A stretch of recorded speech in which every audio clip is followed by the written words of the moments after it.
laquelle il est venu parmi les hommes. La mission pour laquelle son père l'a mandaté. La mission pour laquelle il s'est dépouillé. Il ne s'est point regardé égal semblable à Dieu.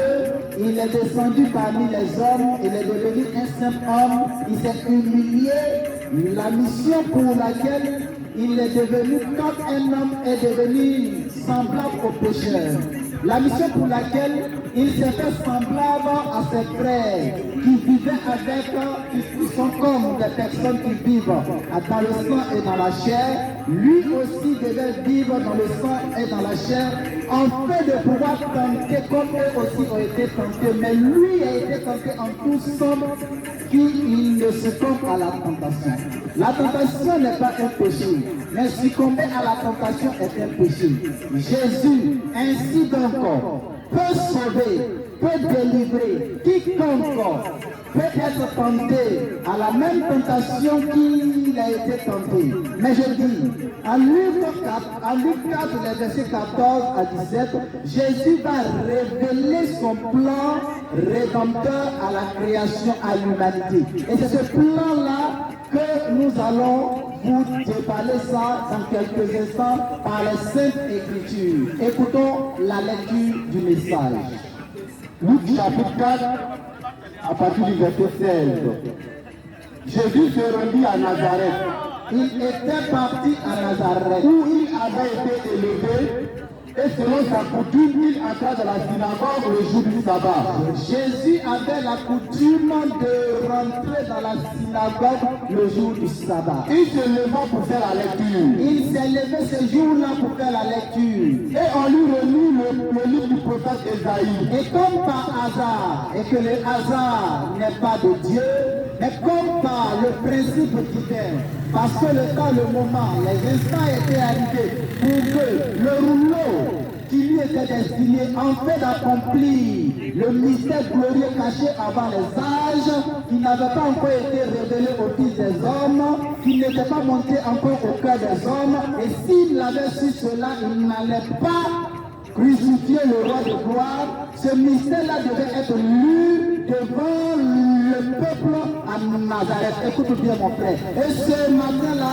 ce mystère-là est en train d'être lu devant toi pour que tu saches une vérité qui est capable, non pas de changer ta vie, mais de bouleverser l'humanité dans ta vie, de bouleverser ta mentalité, et pour que tu sois un instrument qui sera prêt à bouleverser les vies, à bouleverser les familles. Mon frère, écoute un peu, cette parole t'appartient, elle est venue pour toi, elle est venue pour t'éclairer, elle est venue pour transformer quelque chose en toi, pour donner la vie à ton cœur, pour transformer ta pensée, ta mentalité, pour te communiquer cette vie qu'on appelle la vie Zoé, cette vie, cette eau, source d'eau vive, qui ne t'arrive pas, qui jaillit jusqu'à la vie éternelle.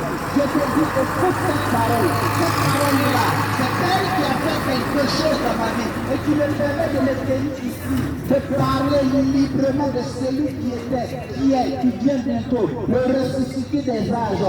Dieu Tout-Puissant est en train de te parler. Si tu disposes ton cœur et si tu saisis cette parole par la foi, et la foi vient de ce qu'on entend, et ce qu'on entend vient de la parole de Christ. Et si tu as pu saisir ce message, tu comprendras comment le salut peut transformer, bouleverser, écraser, te libérer de la domination, de la puissance, cette force négative. Écoutez un peu la parole. L'ayant déroulé, il a déroulé ce rouleau-là. il trouva l'endroit où il était écrit. Des milliers d'années, ce rouleau n'a pas été déroulé. Tous ceux qui venaient faire la lecture, ce rouleau-là n'avait pas été déroulé. Mais le Fils de l'homme est venu. Après 30 ans, le Fils de l'homme est venu. Le temps maintenant de la révélation qui s'est passée dans le jardin d'Éden, selon laquelle la descendance de la femme écrasera la descendance du serpent.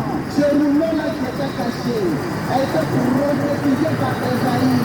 Et cela maintenant est descendu dans la main du Fils de Dieu à dérouler ce rouleau et il a commencé à proclamer des paroles tout ce matin, mon frère, ma soeur. Si tu les saisis, tu comprendras la guérison divine.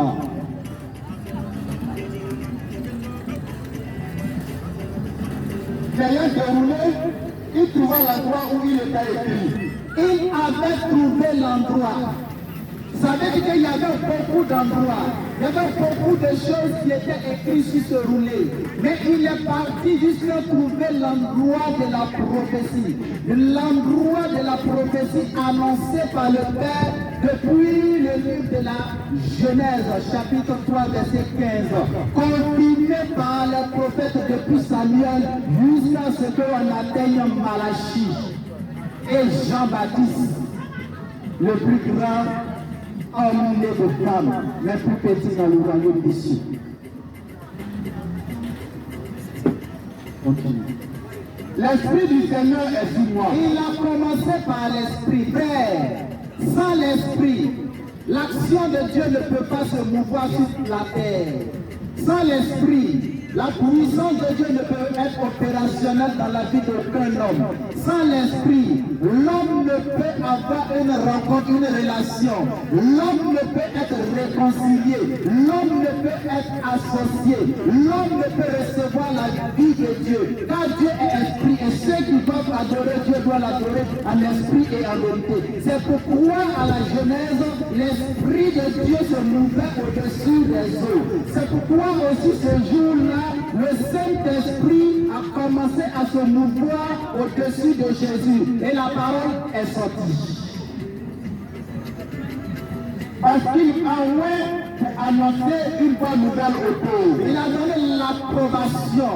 Le Saint-Esprit te donne l'approbation. Le Saint-Esprit te donne le mandat, la caution. Pour que tu fasses quoi?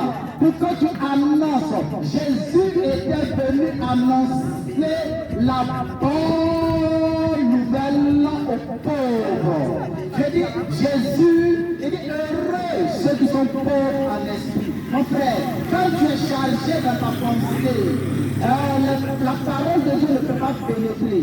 Mais quand tu es libéré de ta pensée, quand ta pensée est libérée, quand ta pensée est disponible, elle reçoit la vie de Dieu. Et dit, la bonne nouvelle est venue pour annoncer la parole aux pauvres. Donc si tu penses que tu es riche en sagesse et en intelligence, si tu penses que tu es riche en connaissance, si tu penses que tu es riche financièrement, matériellement, mais que tu n'as pas besoin de la parole de Dieu, si tu penses que ton niveau intellectuel, si tu penses que tes diplômes font de toi quelqu'un rempli de sagesse et d'intelligence, si tu penses ça, tu ne peux pas recevoir cette vie de Dieu coulant en toi pour que ce soit une source d'eau qui jaillit jusqu'à la vie éternelle.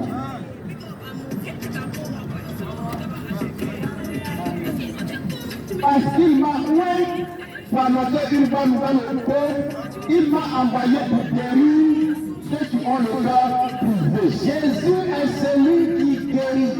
La Bible ne déclare pas que Jésus a été envoyé pour soigner. La médecine est là pour soigner. Les médecins sont là pour soigner. Les plantes sont là pour soigner. Et tous les éléments que les hommes peuvent utiliser pour pouvoir consoler le corps sont là pour soigner. Mais Jésus dit qu'il est venu pour guérir ceux qui ont le cœur brisé. Et regardez, il commence d'abord par le cœur. Ça veut dire que ceux qui sont séparés de Dieu en esprit, ceux qui sont morts spirituellement, Jésus-Christ est venu les réconcilier avec le Père. En mourant à la croix, Jésus a brisé le lien de l'humilité entre le ciel et la terre, entre les païens et les juifs. Il a fait d'eux un peuple. On les appelle maintenant le corps du Christ.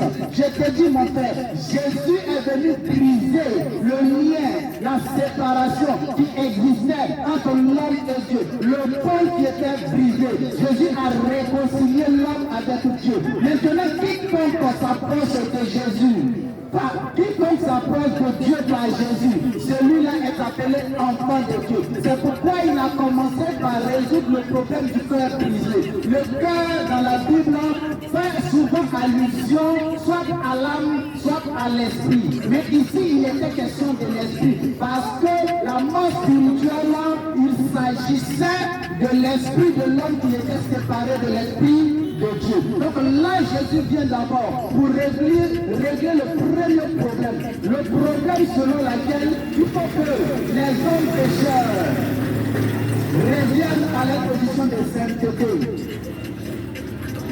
D'où la nouvelle naissance. Il parlait de la nouvelle naissance en ce moment précis. On continue. On proclamait au captif la délivrance. Oh! Les hommes, à cause de la séparation, à cause du péché, étaient devenus esclaves du péché. Ils étaient sous la puissance du péché, sous la contrainte de Satan. Ils avaient pour père et pour maître celui qui est le père du mensonge, qui est Satan. Ils vivaient comme ils voulaient. Ils étaient errants. Ils étaient guidés par Satan et ses démons. Ils vivaient selon leur propre chef, marchant et continuant leur marche dans les ténèbres. Ils étaient devenus fils des ténèbres, fils de l'obscurité. Ils n'avaient plus un avenir meilleur, radieux, comme Dieu l'avait promis. Ils étaient préparés et destinés à la géhenne, à la paix, à la condamnation éternelle. Quoique Dieu n'avait pas fait l'enfer pour les hommes, mais parce qu'ils ont suivi Satan, les finalités aussi devaient être là-bas. Aux aveugles, le recouvrement de la vie. Oui, aux aveugles. Nous sommes aveuglés par les choses merveilleuses de ce monde-là. Ça nous aveugle au point de ne plus voir l'immense puissance de Dieu. Au point de ne plus voir Dieu manifesté en Jésus.